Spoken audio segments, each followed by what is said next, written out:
for mayor. Jonathan Lee for mayor. Jonathan Lee for mayor. Jonathan Lee for mayor. Jonathan Lee for mayor. Thank everybody for coming out today. We really appreciate your support. I'm very glad to be here today. In fact, today I qualify as a candidate to serve the people as mayor of Jackson, Mississippi. You know, sometimes things are so bad for so long, we begin to believe that there is no hope. We begin to feel powerless and voiceless and almost like we don't exist at all. Our neighborhoods slowly become a collection of houses instead of communities. We feel like nothing will change, so we stop holding our leaders accountable for the jobs for which they were elected, and our city as a whole begins to die. Some people believe that Jackson's best days are in the past. They believe that we are prisoners to our circumstances, that we must learn to pay more and expect less. They believe that our children's opportunities for success are determined by their zip codes or their socioeconomic circumstances. Well, I don't believe that. And I don't think you believe that. This is why I'm running for mayor. As we stand here today along Highway 80, alongside yet another vacated building, I, for one, am still holding out hope and keeping the faith that we haven't yet reached the tipping point. Understanding that with this faith comes work. With this faith comes the ability to develop a vision that takes a rundown building and combines it with the energy and the will to do the work, to return a building like the one we're standing in front of into a job generator. All right. With this faith comes the ability to discern that the mayor must be leading the charge for strong public schools and combining it with the energy and the will and the work to unite the community, making JPS the best weapon against crime and the pathway to prosperity.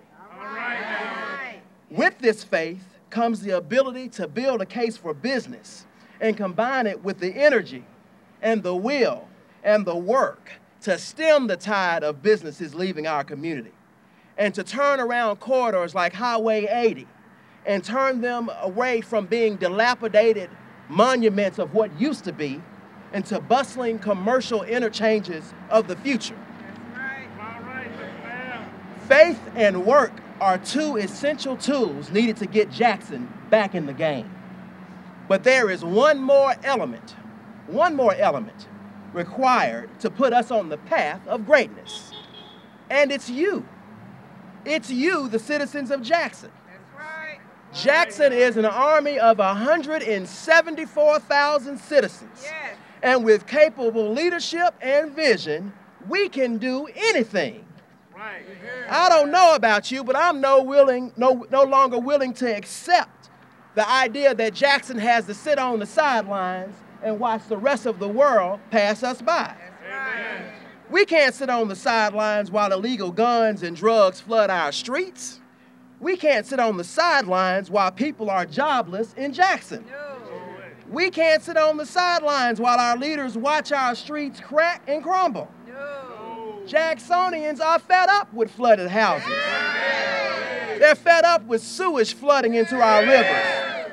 We can't sit on the sidelines while our leaders fail to lift a finger to support our children. Yeah. The problems we face today are a direct result of failed leadership. Yeah. Our leaders are too disconnected from what you have facing you today.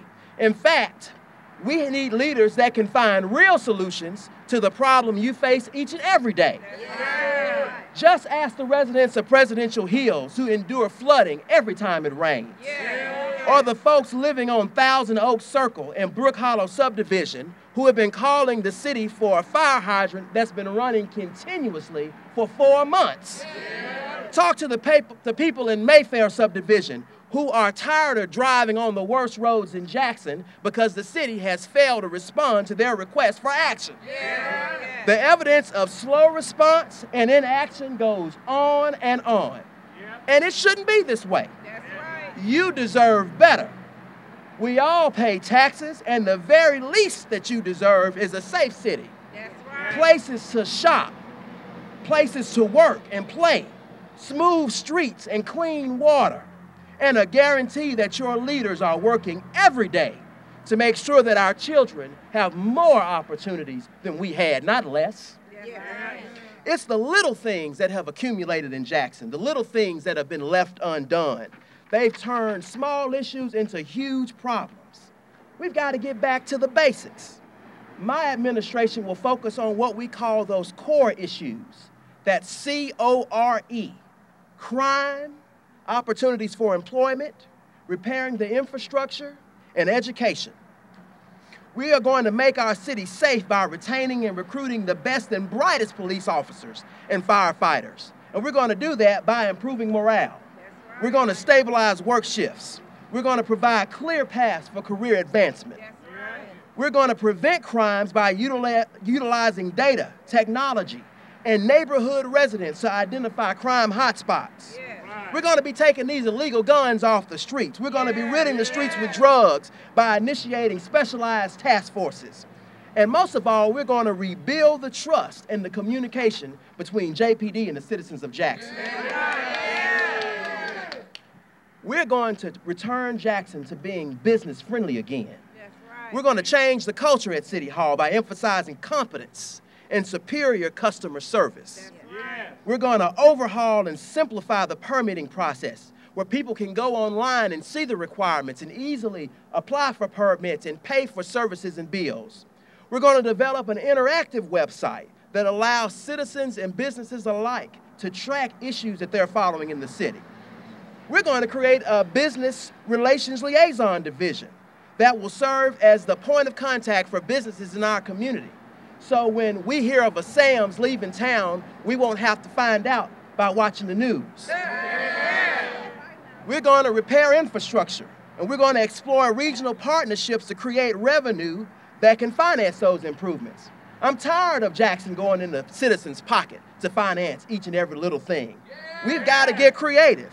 We're going to seek and effectively use free and low-cost financing options for those improvements. We're going to leverage innovative performance contracting opportunities to address water and transmission issues. And most of all, we're going to implement a 72-hour pothole repair program to address these terrible streets. We've got to also address our public schools here in Jackson. And we're going to do that by appointing qualified school board members who have a demonstrated commitment to Jackson school children. We're going to create and maintain partnerships between City Hall and churches and JPS and community and civic organizations in order to create community-supported coalitions that are serious about meeting all the needs of our school children. We have the power to change Jackson. Yes, we do. We have the power to elect new leadership. Yeah. It's time that we choose a different path for our city. Maybe you're happy with the way things are. No. If you're happy with businesses leaving Jackson for neighboring towns and communities, no. If you're happy with the condition of our streets, no. If you're happy with paying high bills and fees and not getting your money's worth, then I'm not the candidate for you. But if you believe that our better days are ahead of us, if you believe that we are greater when we work together, if you expect your hard-earned dollar to mean something, then I'm the candidate for you.